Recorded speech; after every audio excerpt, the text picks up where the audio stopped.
जय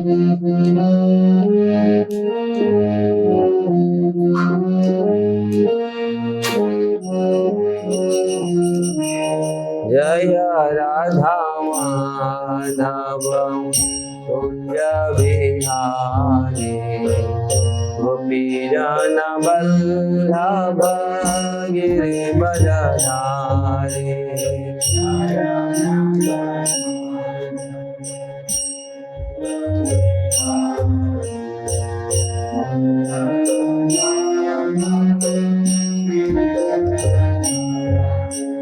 जय राधा माधव कुंज विहारी गोपीजन वल्लभ गिरिवरधारी।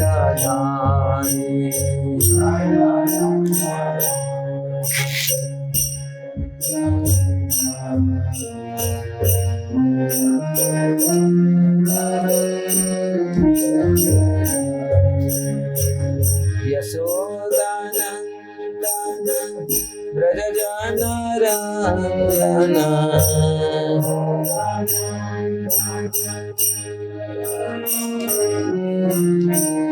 यशोदानंदन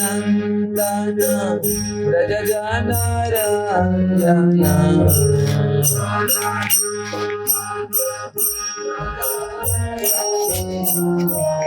यमुना तीरावनचारी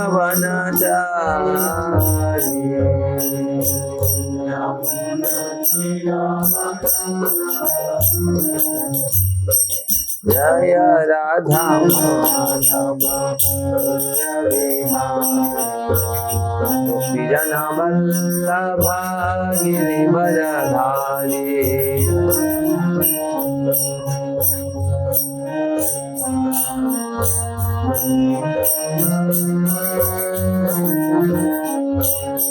जय राधा माधव कुंज विहारी गोपीजन वल्लभ गिरिवरधारी।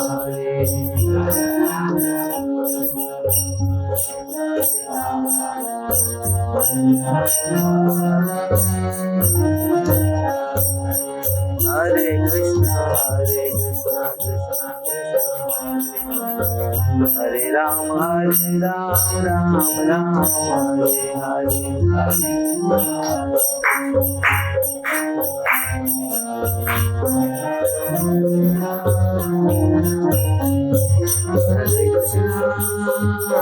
कृष्णा कृष्ण कृष्ण हरे हरे हरे राम राम राम हरे हरे हरे कृष्णा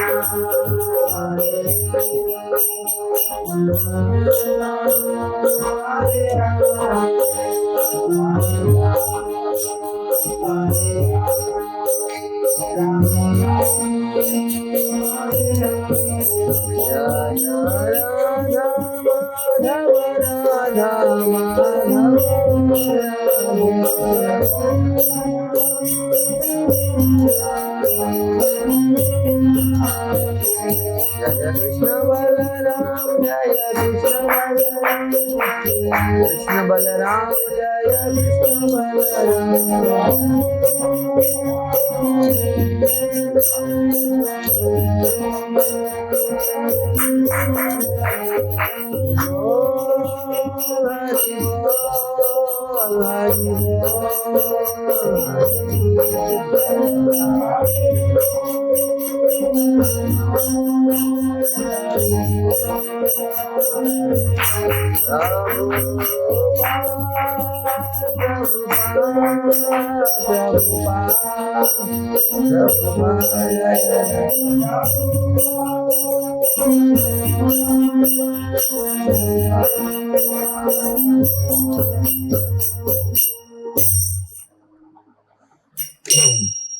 राधा माधव की जय, कृष्ण बलराम की जय, श्री गौर निताई की जय, ग्रंथराज श्रीमद् भागवतम की जय, श्रील प्रभुपाद की जय, गौर प्रमानंद।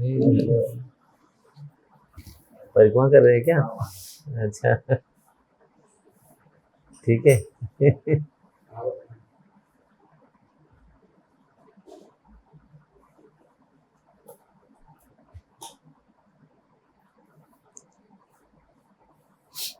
ओम नमो भगवते वासुदेवाय। ओम नमो भगवते वासुदेवाय। ओम नमो भगवते वासुदेवाय।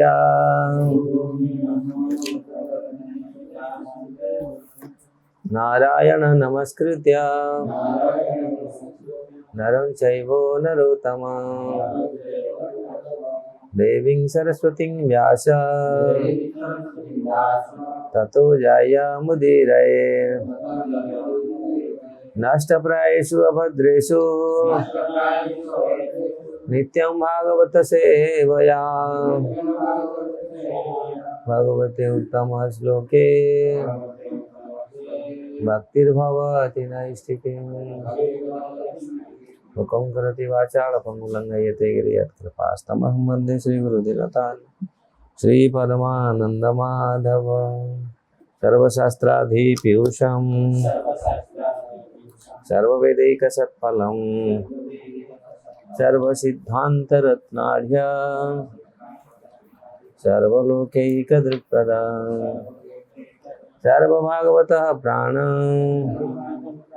श्रीमद्भागवतः प्रभु कलिध्वंसादित्य श्रीकृष्ण परिवर्तितं परमानंद पाठाय प्रेमवर्षखराय ते सर्वदा सर्वसेव्याय श्रीकृष्णाय नमस्तुमे। मदेक बंधु मत संगे मदगुरु मद महाधन मद निस्तारक मद भाग्य मदानंद नमस्तुते। असाधु साधुदायिने अति निचो चतो करो हानमुंच कदाचिन्या प्रेमनारुत्कंठयो स्फुरः। श्रीमद्भागवतम की जय। श्रीमद्भागवतम दशम स्कंद दशम अध्याय श्लोक संख्या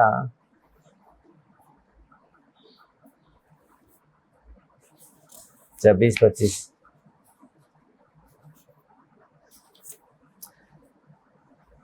ऋषे भागवत मुख्यस्य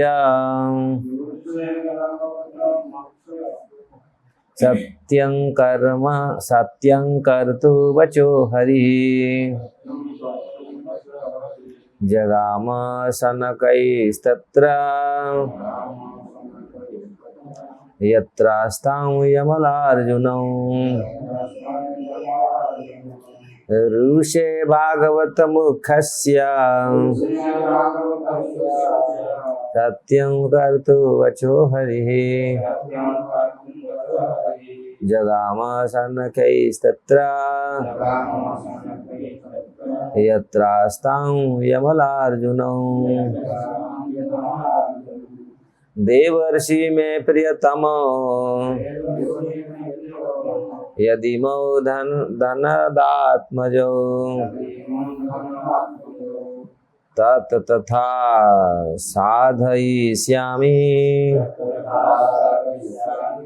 यद्गीता तन्महात्मना। देवर्षि मे प्रियतमो यदिमौ धनदात्मजौ तथा साधयिष्यामि यद्गीतं तन्महात्मना।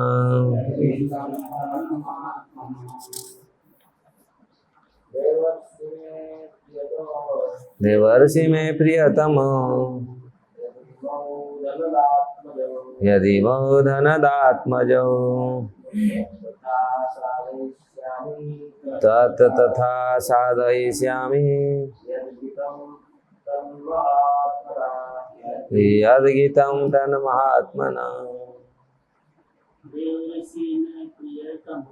देवर्षि मे प्रियतमो यदिमौ धनदात्मजौ तथा साधयिष्यामि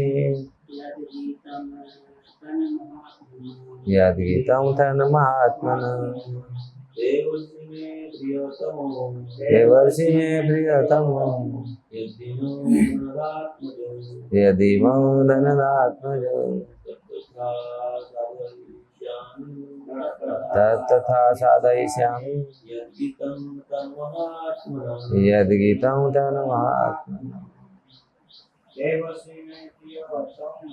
देवर्षि मे प्रियतमो यदि मौदनदात्मजो तथा साधयिष्यामि यद गीतं तन महात्मन। देवर्षि मे प्रियतमो यदि मौदनदात्मजो तथा साधयिष्यामि यद गीतं तन महात्मन। देवर्षि मे प्रियतमो यदि मौदनदात्मजो तथा साधयिष्यामि यद गीतं तन महात्मन। देवर्षि परम संत देवर्षि नारद में मेरा प्रियतम सर्वाधिक प्रिय भक्त यद्यपि इमो ये दोनों नलकुबर और मणिग्रीव धनाद आत्मजो धनी पिता की संतान तथा अभक्त देवर्षि के वचन तथा जिस प्रकार साधयिष्यामि संपन्न करूंगा। वे चाहते थे कि जमलार्जुन के समय के जाऊं तो मैं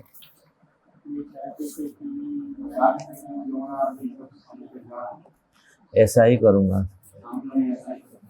यत गीतम जैसा कहा जा चुका है तत् वैसा महात्मना नारद मुनि द्वारा। इस श्लोक का अनुवाद आप करें प्रभुपाद की जाए।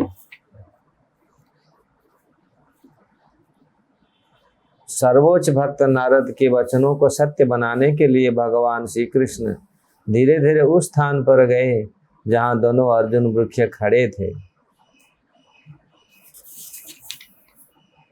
यद्यपि ये दोनों युवक अत्यंत धनी कुबेर के पुत्र हैं और उनमें मेरा कोई संबंध नहीं है, परंतु देवर्षि नारद मेरा अत्यंत प्रिय तथा वत्सल भक्त हैं, और क्योंकि उसने चाहा था कि मैं उनके सम्मुख जाऊं, अतएव उनकी मुक्ति के लिए मुझे ऐसा करना चाहिए।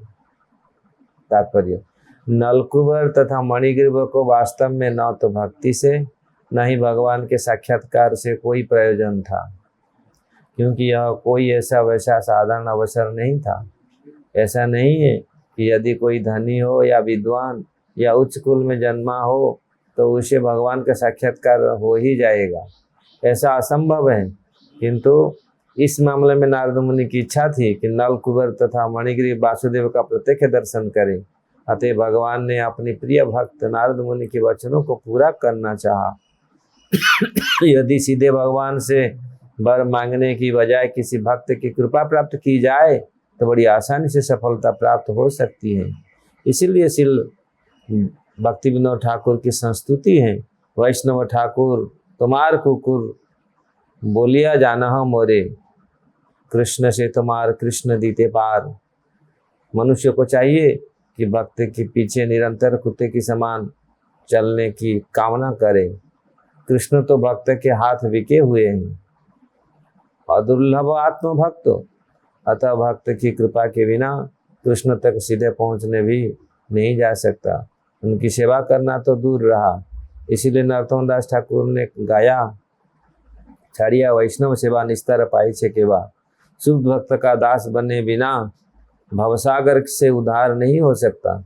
हमारी गौड़ीय वैष्णव समाज में रूप गोस्वामी का अनुसरण करते हुए हमारा पहला कार्य होता है प्रामाणिक आध्यात्मिक गुरु की शरण में आना। आदो गुरुवार्षयः। ओम ज्ञानं तिमिरन्धस्य ज्ञानाञ्जनं शलाकया चक्षुरुन्मिलितं येन तस्मै श्री गुरवे नमः। श्री चैतन्य मनोभीष्टं स्थापितं येन भूतले स्वयं रूप कदा मह्यं ददाति स्वपदान्तिकं।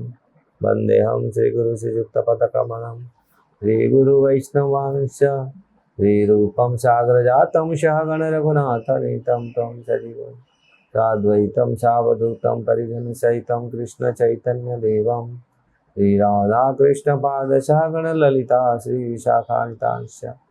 हे कृष्ण करुणा सिंधु दीनबंधु जगतपते गोपेश गोपिका कांत राधा कांत नमस्तुते।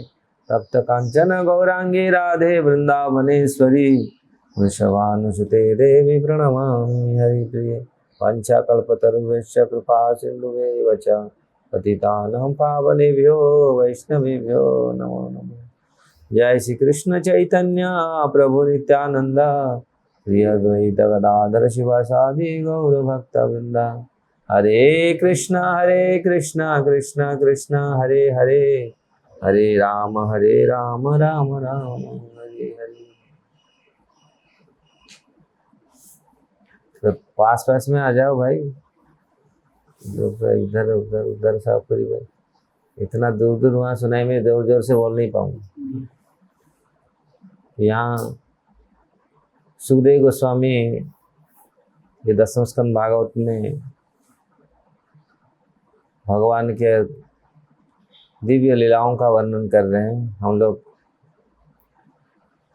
प्रसिद्ध लीला भगवान ने की थी, जो गोकुल में महावन में इस प्रकार नारद मुनि का श्राप नल कुबेर, जो दोनों पुत्र कुबेर का पुत्र मणिग्रीव नल कुबेर को मिला था, इसी का वो याद कर रहे हैं। ये दोनों कितनी भाग्यवान बने, कैसे बने, ये भगवान का इतनी सुंदर लीलाओं का अवगाहन कैसे किया, कितना पूरी पास में देखा ये भगवान का लीलाओं प्रत्यक्ष, ये किस प्रकार ऐसा हुआ, इसी का याद करते हुए देवर्षि नारद जी का ये कथा सुखदेव गोस्वामी वर्णन कर रहे हैं। ऐसे समय था किस प्रकार कुबेर का पुत्र ने इतनी उन्मत्त होकर गंगा जी में स्नान कर रहे थे, स्त्रियों को लेके नंगे होकर के, फिर उसमें नशा में चूर थी। तो यहाँ भगवान ने नारद जी का वचन को पूरा करने के लिए यहाँ ये श्लोक ये ध्वनित कर रहा है, देवर्षि ही प्रियतमो यदीमो। देवर्षि मेरा प्रिय है, इसलिए देवर्षि का वाक्य को पूरा करने के लिए मैं इनके सम्मुख प्रकट होऊंगा, जाऊंगा। और पहला श्लोक में क्या बोल रहे हैं,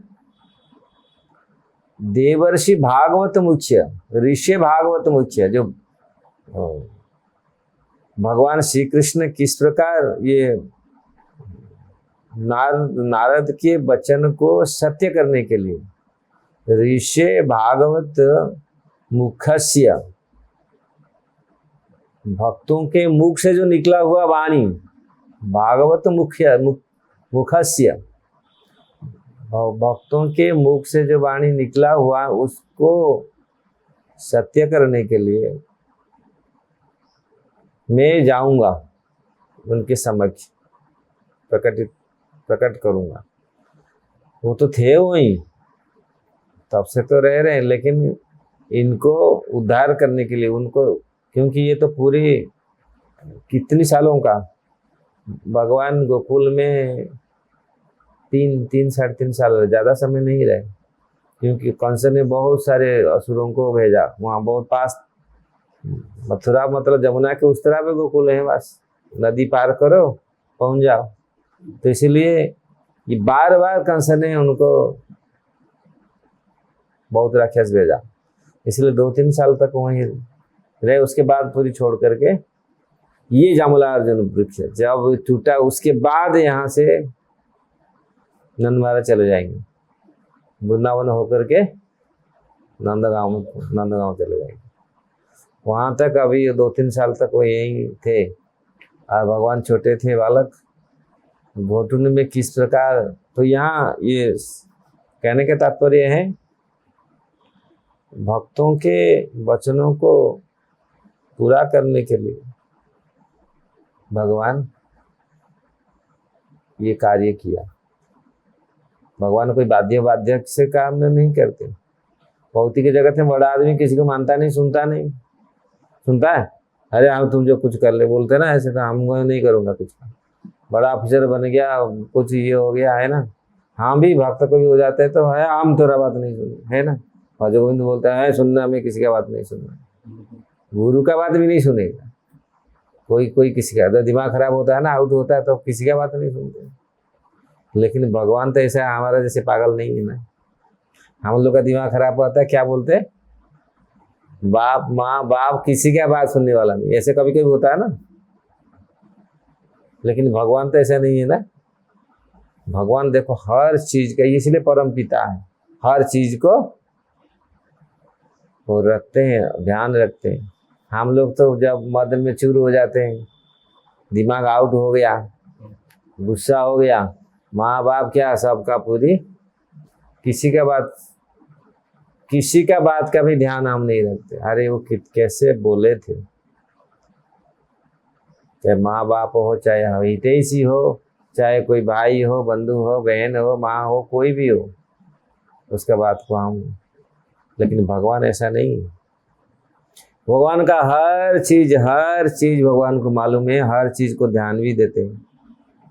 खास करके साधुओं का वचन, वैष्णवों का वचन को भगवान, भक्तों का वचन को ध्यान। क्यों? भगवान तो स्वतंत्र है, परम स्वतंत्र है। क्यों करते हैं? हम लोग को थोड़ा सा ही हो जाते हैं, हम लोग सब कुछ तोड़ देते हैं, छोड़ देते हैं, है ना। लेकिन भगवान छोड़ सकते हैं? तो भगवान हमारे हितैषी है ना, नहीं। इसलिए हम ये अनुभव कर सकते हैं, सोच सकते हैं भगवान कितनी हितैषी है, कितनी बड़े हमारे हितैषी है। जीवात्मा छोड़ देता है गुस्सा से या कई कारण बस वो दबाव में आ जाता है ना। लेकिन भगवान भक्तों के वास में, इसीलिए भक्तों को कभी दूसरे कोई भगवान को कोई कुछ कर सकता है। भगवान कितनी, इसलिए यहाँ ये शब्द आया है, देवर्षि में प्रियतमो यदि मो धन आत्मजो। वो कुबेर का पुत्र के साथ मेरा कोई ये नहीं है, वो कितना बड़ा बेटा, बाप कितना बड़ा धनशाली का बेटा हो, कितनी बड़ा अमीर का बेटा हो, मेरे साथ उनका कोई संबंध नहीं, संपर्क ही नहीं है। लेकिन ये नारद मुनि ने बोला था, और नारद मुनि ने उनको जानबूझ करके ये किया। ये अभक्त हैं। कौन ऐसे हो सकता है? इसलिए प्रभुपाद जी यहाँ पर बोले, विश्वनाथ चक्र ठाकुर बहुत सुंदर टीका भी लिखते हैं, ये बोल रहे हैं क्या जरूरत है, नवलकिशोर मणिगिर न तो भक्त थे, न ही भगवान का साक्षात करने के लिए कोई उनका इच्छा था, मन में कोई इच्छा नहीं था। देखो ऐसे अनिच्छुक व्यक्ति जो कोई भक्ति करने के लिए इच्छा भी नहीं, उसके ऊपर कौन कल्याण करते हैं? साधु। इसलिए भगवान के भक्त कितनी बड़े महान है। कभी कभी हम लोग भगवान पास जाते लेकिन भक्तों का कदर नहीं करते है। ये ठीक, मंदिर में जाएंगे ये करेंगे, लेकिन भक्तों को कभी सम्मान नहीं देते। लेकिन भक्तों देखो कितना महान है। और भक्तों का कदर कौन करता है? भगवान करते। अरे हम डायरेक्ट, इसलिए प्रभुपाद जी क्या बोले, डायरेक्ट हम तो पूजा करेंगे, पुजारी बनेंगे, बहुत बड़ा पुजारी हो गए, ये सब छोटा मोटा भक्तों क्या। लेकिन देखो भक्तों के पास क्या चीज है। भक्तों की कृपा से हम भक्तों को कदर भगवान कर रहे हैं, भक्तों का सम्मान, भक्तों का रक्षण पूरा सब कुछ भगवान कर रहे हैं। लेकिन हम लोग भक्तों का ध्यान नहीं देते। इसलिए जब तक हम भक्तों को व्यवहार अच्छा से नहीं करते, भक्तों का मान, भक्तों का सम्मान, भक्तों का सेवा अगर हम नहीं करते तो भगवान कैसे संतुष्ट होंगे? भगवान को क्या हम संतुष्ट कर सकते पूजा के माध्यम से? नारद मुनि ने ऐसे ऐसे लोगों को छोड़ करके चले गए भगवान के पास। कोई ये कर सकता है? और डायरेक्ट आते कभी भगवान ऐसे नहीं रहते। डायरेक्ट कितने लोग आए संसार में, कितने लोग आते हैं डायरेक्ट भगवान के पास? भगवान को सोचते हैं, देखते हैं, उनको दिखते भी हैं। क्यों नहीं देखते? तो देखने का योग्य नहीं है। कभी कभी लोग आरोप लगाते हैं भगवान एक नहीं, भगवान दिखाई देने पर भी वो लोग आ पाते हैं? भज गोविंद को दिखाएंगे तो सामने खड़े होंगे, भज गोविंद आएगा क्या? आएगा नहीं। इसलिए भगवान हमको सिलेक्ट करते हैं। सिलेक्ट कैसे करते हैं? भक्तों के माध्यम से। इसलिए भक्त अपराध बहुत खतरनाक है। इसलिए भक्तों को हमेशा व्यवहार अच्छा करना है। भक्तों को कभी अनादर नहीं करना है। और खास करके ऐसे ऐसे महान जो भगवत भक्त हुए हैं, चाहे महान हो चाहे कोई भी कैसे भी छोटे भी भक्त हो। रूप गोस्वामी के छोटे भक्तों से उनका अपराध हो गया, फिर रूप जानबूझकर नहीं किए थे। वो छोटे महात्मा एक आते हैं, लंगड़े महात्मा जा रहे थे तो देख करके हंस लिए, और हंसे नहीं उनको देख करके, वो तो लीला स्मरण करके हंस रहे थे, लेकिन अपराध हो गया सब कुछ कटअप हो गया। पूरी जो लीला आ रहा था लीला कटअप। तो क्या कैसे अपराध हुआ? जाके सनातन गोस्वामी को पूछे। सनातन गोस्वामी बोले कोई ना कोई अपराध हुआ है वैष्णव, कोई भक्तों का अपराध नहीं। कैसे जाने? तो इस देखो कितनी सुख। अगर हम भजन करते हैं तो हम अपराध तुरंत हमको पता चलेगा। अगर हम भजन करते हैं, समझ में आ रहा है ना? हम भजन नहीं करते फिर तो अपराध अपराध करते चलेंगे, कोई फर्क नहीं पड़ेगा। भजन करते तो तुरंत भजन बंद हो जाएगा, याद नहीं आएंगे भगवान। जो जप करते हैं तो भगवान का रूप नहीं आएगा, गुण लीला नहीं आएगा मन में, ये सब काम बसना ये सब बवंडर सब आएगा। मतलब हम भजन नहीं करते। अगर भजन करते होंगे तो तुरंत हमको पता चलेगा, उसमें रोक लग जाएगा, फिर मन में खराब चीजों से आएगा। अरे क्यों ऐसे आ रहा है? भोग आएगा, भक्ति नहीं आएगा। तो इसे पता चलना चाहिए, ये सोचना कहीं ना कहीं भगवान भक्तों के चरण में अपराध हुआ, इसलिए तुरंत क्षमा प्रार्थना करने का, तब जाके फिर हम भगवत भक्ति फिर हम कर सकते हैं। अगर हम भजन कर रहे हैं, भगवान का नाम अच्छा से करते हैं, भजन करते हैं, अब भजन नहीं करते मतलब ऐसा ही टाइम पास कर रहे हैं, है ना? टाइम पास करते हैं लोग, तो फिर वो कितना भी कुछ भी कर लो तो फिर उनको पता नहीं चलेगा। हाँ, कुछ भी कैसे बोल देते जो मुंह में आता है, कुछ भी कैसा व्यवहार भी करते। देखा ना, बहुत लोग ऐसे ऐसे व्यवहार करते हैं, भक्तों के प्रति व्यवहार करते, भक्तों ऐसे व्यवहार करते। तो यहाँ भगवान के भक्तों, भगवान बोल रहे प्रिय भक्त मेरा नारद। तो उन्होंने जो वाक्य बोला था, जो नल कुबेर को लागते नारद मुनि तो वीणा ऐसे चले गए, जानबूझ कर गए उनको उठाने के लिए, है ना? प्रभुपाद जिस प्रकार गए थे हम विदेश, ऐसे ही गए थे। ये क्या पात्र थे वो? लेकिन देखो, जो एक शुद्ध भक्त का जो वाणी, शुद्ध भक्तों का वाणी ऐसा है कि भगवान उनको रक्षा करते हैं। बोल दिए, हाँ, इनको दर्शन देना। तुम्हारा ये लोग जब बोले थे हम कैसे हमारा उद्धार होगा, तो देख लिए पेड़ बन के रहना पड़ेगा। और पेड़ बनना कितनी कठिन काम है। पूरा रात दिन ना, ठंडी गर्मी, पूरा खड़े रहो नंगे, कितनी कठिन है। नहीं, तुमको ये दर्शन होगा, भगवान का वासुदेव का दर्शन होगा। उसका वचन प्रहलाद महाराज ने बोल दिया, कहाँ पर भगवान है? सब जगह में। हिरण्यकशिपु पूछा, सत्यम विधातु निज भृत्य भाषित। प्रहलाद महाराज बोले, सुखदेव गोस्वामी बोल रहे हैं, वो बोल दिए तुम्हारा हरि कहाँ है, तुम्हारा भगवान कहाँ है? तो सर्वत्र है, सब ये पिलर में है। हाँ है, क्या नहीं है? नहीं, सब जगह में है। तो भगवान अपने भृत्य, अपने भक्तों का वचन को पूरा करने के लिए वो स्तंभ में प्रकट हो गए, खंबे में प्रकट हो गए।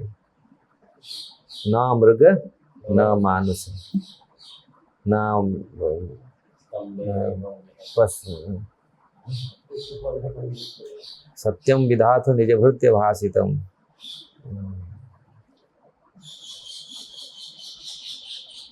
श्लोक बोल गया, बहुत सुंदर श्लोक है। तो इस प्रकार भगवान अपनी भक्तों का वचन को पूरा करने के लिए, सत्य करने के लिए, क्यों भगवान भक्तवत्सल है, इसलिए भक्त।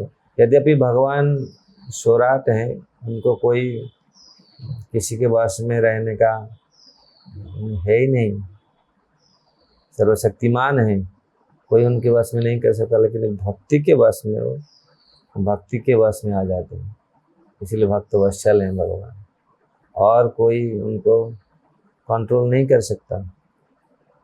तो इस प्रकार अगर हमारे मन में रहता है हम सीधे पहुंच जाए भगवान के पास, तो इसलिए बहुत कठिन है सीधे भगवान पास जाना। इसीलिए गुरु गोस्वामी क्या बोलते हैं, भक्ति जीवन का आरंभ कहाँ से होता है? आदो गुरुवास। इसलिए गुरु के चरण में आदो गुरुवास है, इसी भक्ति का जीवन यहीं से शुरू होता है। अगर प्रॉपर्ली हम ऐसे शुद्ध गुरु के आश्रय में हम लोग को जाएंगे, भक्ति शुरू करेंगे, तो हमारा पहुँचे वहाँ तक, फिर भगवान से कनेक्शन होगा, संबंध जुड़ेगा। हाँ, नहीं तो कभी कभी लोग बोलते हैं क्या जरूरत है गुरु फुरु करना, जरूरत नहीं है गुरु करना क्या जरूरत है? तो भगवान कृष्ण बंदे जगत गुरु, जरूरत नहीं। और क्या कोई विधि जरूरत नहीं, भगवान नाम स्मरण होने से ही सब कुछ हो जाएगा। नाम में सब कुछ पावर है, गुरु फुरु करने का जरूरत नहीं। क्या यज्ञ पुरश्चया विधि, जिह्वा स्पर्शे, मतलब भगवान नाम में इतनी शक्ति है, ये सारी पुरस्चरण विधि ये सब कुछ जरूरत नहीं पड़ती, केवल जीवा मात्र स्मरण से ही सब कुछ आचरण डाले, प्रेम प्रदान करते हैं। तो इसलिए क्या जरूरत है? कभी कभी लोग ये, लेकिन ये गुरु गोस्वामी ने ये जो विधि बनाया है, हाँ, भगवान के नाम में ऐसे शक्ति है, कुछ जरूरत नहीं है। लेकिन फिर गुरु करने का क्या आवश्यक है? हाँ, क्या लोग ऐसे मतलब ये बनते हैं, प्रश्न आते हैं क्यों गुरु करना क्या है? हाँ, क्या जरूरत है? तो नाम में तो ऐसे नाम में बस ये कर, नाम तो काम ही मिल जाएंगे, किताब में नाम लिखा है, मंत्र तो किताब में है, किताब से लेके मंत्र ले लो, बस क्या जरूरत है करने? गुरु करने का क्या जरूरत है?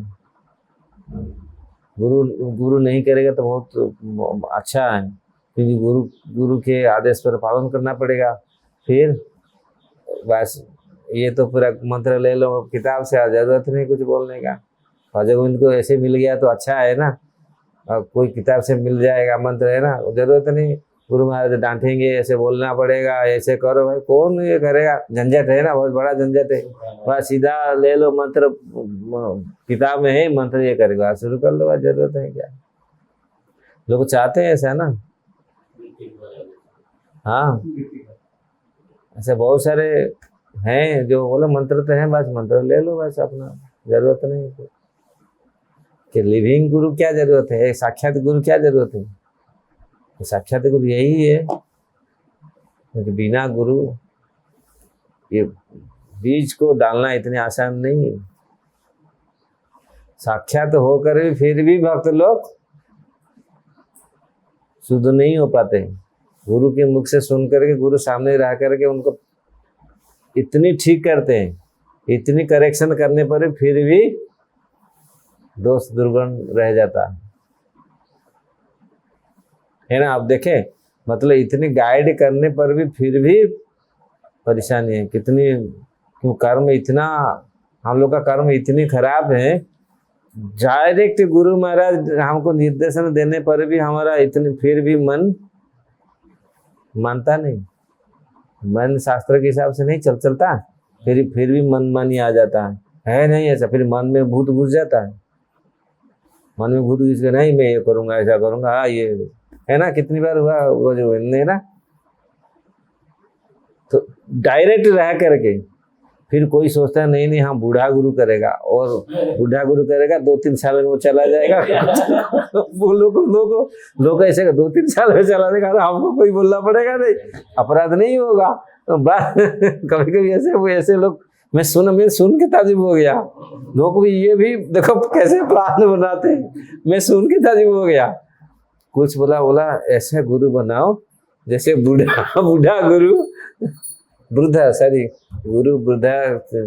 अगर गुरु के प्रति सच्चा भाव है, चाहे वो वृद्ध हो, चाहे कोई भी कैसे भी हो, युवक हो, चाहे किसी भी अवस्था में हो।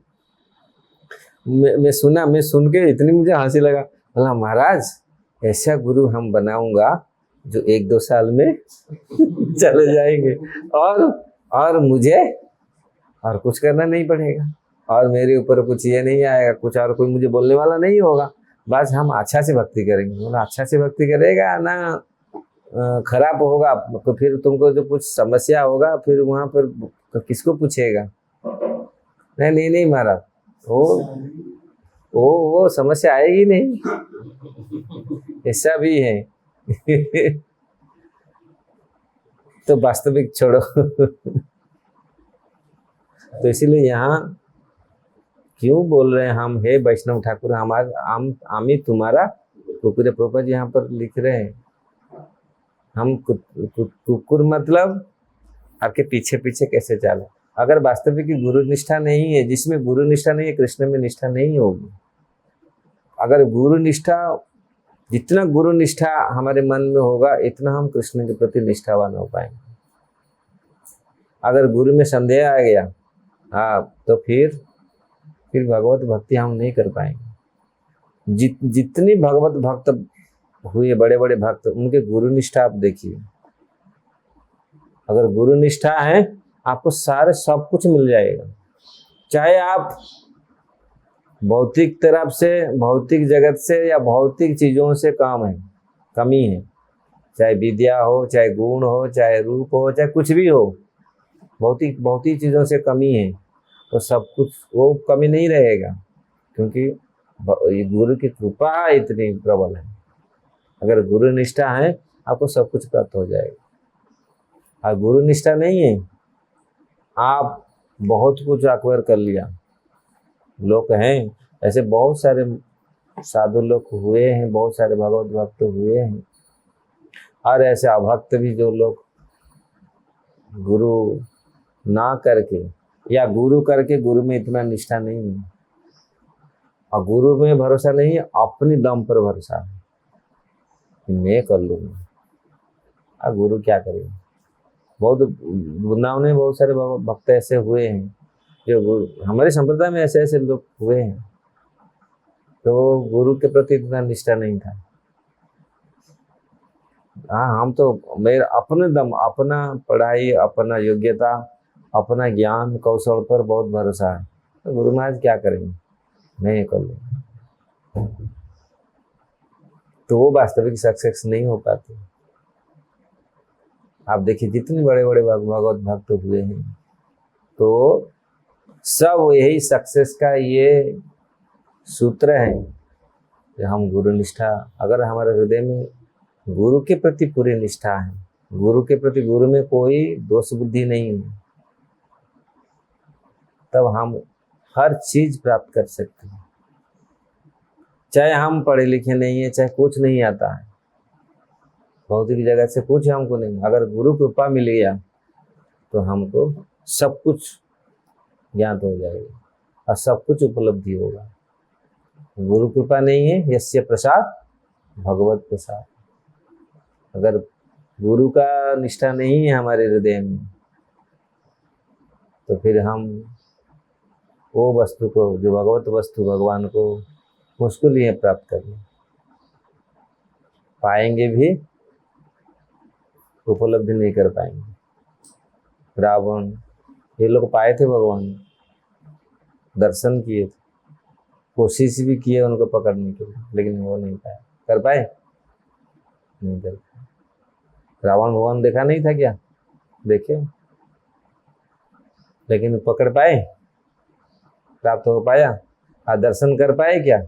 दर्शन भी नहीं कर पाए। वो सोचते थे ये क्या है, क्यों? क्योंकि कृपा नहीं, ना गुरु का कृपा है, ना गुरु की उनके ऊपर कृपा है। गुरु प्रसन्न, रावण का गुरु कौन थे? शिवजी महाराज।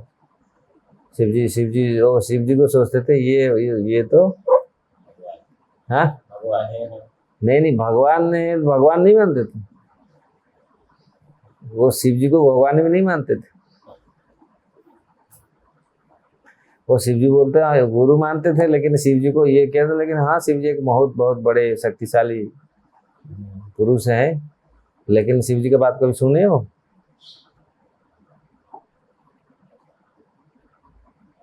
आज शिवजी को कभी पूछे जाके ये राम कौन? अगर शिवजी को पूछे, एक्चुअली उनके पत्नी ने बोला, कौन? मधुसूदन, आपका गुरु महाराज को पूछ लो जाके राम कौन? राम स्वयं परम ब्रह्म है। विभीषण भी बोला जाओ और जाए कंफर्म कर लो। अरे कंफर्म क्या करेंगे? उन्होंने क्या बोला मालूम है? वो बोला हम ज्यादा बुद्धिमान है हमारा गुरु महाराज से। गुरु महाराज का तो 5 सिर है, मेरा तो दशानन हूँ। गुरु महाराज ज्यादा जानते नहीं हो, तो सीधा साधा है हमारा गुरु महाराज। हमारा गुरु महाराज को इतना ध्यान नहीं है, मैं ज्यादा जानता हूँ, मुझे पूरी मालूम है, इसीलिए पूछा नहीं कभी। अब भगवान अगर शिव जी को पूछते हैं, शिव जी बंधन है, जो शिव जी का आराध्य है भगवान राम। शिव जी राम नाम जप करते हैं, वो पूरा बोल देते भाई तू जा, ये भगवान, लेकिन शिव जी के पास आया ही नहीं। शिव जी जानते ये आएगा ही नहीं। तो ऐसे अनेक घटनाएं हैं। इसलिए ये हम आज का जो ये विषय है, भगवान के प्रिय भक्त के वचनों पर भगवान उसका रक्षा करते हैं, उनका वचनों को रक्षा करते हैं, उनका पालन करते हैं, उनके वचनों का सम्मान करते हैं। नारद जी का वचन का सम्मान किया, और देखो क्या क्या कर रहे थे वो लोग, गलती कर रहे थे। भगवान के चरण जल जो गंगा माता, उसमें अपराध कर रहे थे, नंगे होकर नहा रहे थे और बेसियाओं के साथ। ये अच्छा काम है क्या? अच्छा काम नहीं है। लेकिन नारद मुनि ने उनको, देखो इतनी बड़े घर का लड़का है, लेकिन इनके ऊपर प्रभुपाद जिस प्रकार ऐसे अमेरिका गए, कैसे ऐसे लोग पूरे पागल की तरह ये पिलो कर रहे थे, प्रभुपाद जी जाके वहाँ दया आ गया उनके ऊपर। तो प्रभुपाद जी की कृपा से देखो कैसे कैसे भगवत भक्त बने हो हम लोग। भगवत भक्ति उनकी, जबकि भक्ति को कुछ नहीं जानते थे वो लोग। इसीलिए भक्तों का कृपा, भक्तों का सानिध्य, भक्तों का सेवा कितनी आवश्यक है हमारे जीवन में। छाड़िया वैष्णव सेवा निस्तार पाई से, भक्ति विनोद नरोत्तम दास ठाकुर का ये भजन है। इसलिए वैष्णव का कभी असम्मान नहीं करने का, कौम आंकने का नहीं है ये वैष्णव, हम तो ऐसा, हम तो अभी बड़ा पुजारी, अभी बड़ा महाराज हो गए, हमको क्या जरूरत है वैष्णव का सेवा करने? नहीं। रूप गोस्वामी, सनातन गोस्वामी कितनी महान, कोई भी आता है बड़ा, कोई आता है कितनी नम्र थे, इसलिए ये अगर ये नम्रता रहेगा, हमारे हृदय में हमेशा प्रेम पूरित रहेगा। नहीं तो प्रेम ही नहीं रहेगा, हमेशा काम क्रोध लोभ मोह यही आके बैठेगा, प्रेम नहीं रहेगा। और प्रेम रहेगा तो हमको आनंद मिलेगा। हम कभी भी, हमको कोई भी गुस्सा नहीं करा सकता, कोई हमको असंतुष्ट नहीं करा सकता, ना पैसा करा सकता है, ना क्या समस्या, क्या परिस्थिति हमको नहीं कर सकती। कुछ भी परिस्थिति समझ रहे ना, कोई भी किसी भी परिस्थिति में हमको कोई भी भगवान डाल दे, भगवान तो नहीं डालते, बहुत की जगह तो हमारा कर्म हमको डालता है, फिर भी हम दुखी नहीं होंगे। दुख हम पकड़ ही नहीं सकते, भगवत भक्तों को दुख पकड़ नहीं सकता, समस्या पकड़ नहीं सकता। क्यों? हृदय में प्रेम है, भगवान प्रति प्रेम है। और प्रेम आएगा कैसे, भक्ति कैसे आएगा? दीनता से, दीनता से। और दीनता तब होगा जब गुरु का कृपा होगा। गुरु का कृपा होगा तो दीन, हम दीन बनेंगे। गुरु का असली कृपा होगा तो फिर हम दैन बनेंगे। हम कोई अहंकार नहीं रहेगा, एकमात्र अहंकार, सच्चा अहंकार रहेगा, हम कृष्ण दास हैं, भगवान का हम दास हैं, माया का दास नहीं, इंद्रियों का दास नहीं, नहीं तो रसोला का दास, कचौड़ी का दास है ना, नहीं तो हाँ बादाम शेक ना क्या उनका दास, ऐसे ही दास बनेंगे। मोबाइल का दास, मोबाइल नहीं होगा तो कितना दिन मोबाइल हम ले गया था भज गोविंद का, भज गोविंद का तो मोबाइल लिया था ना, किसका मोबाइल लिया था? नहीं उसका, मानस का, मानस का। अरे तरस गया पूरी।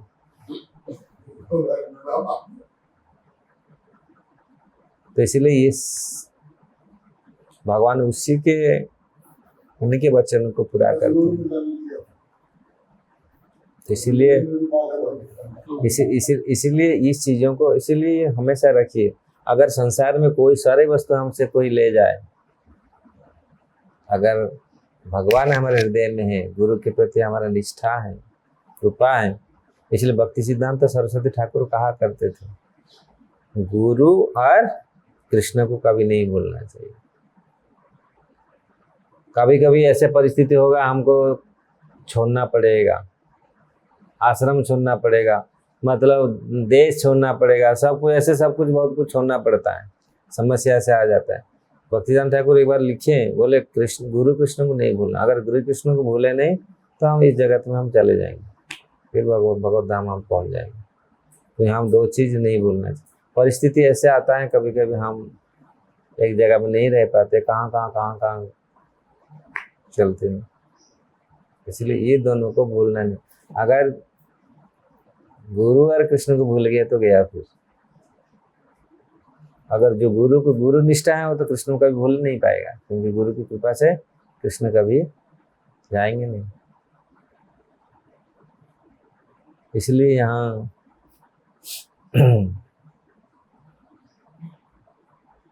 मनुष्य को चाहिए कि भक्त के पीछे निरंतर कुत्ते के समान चलने की कामना की।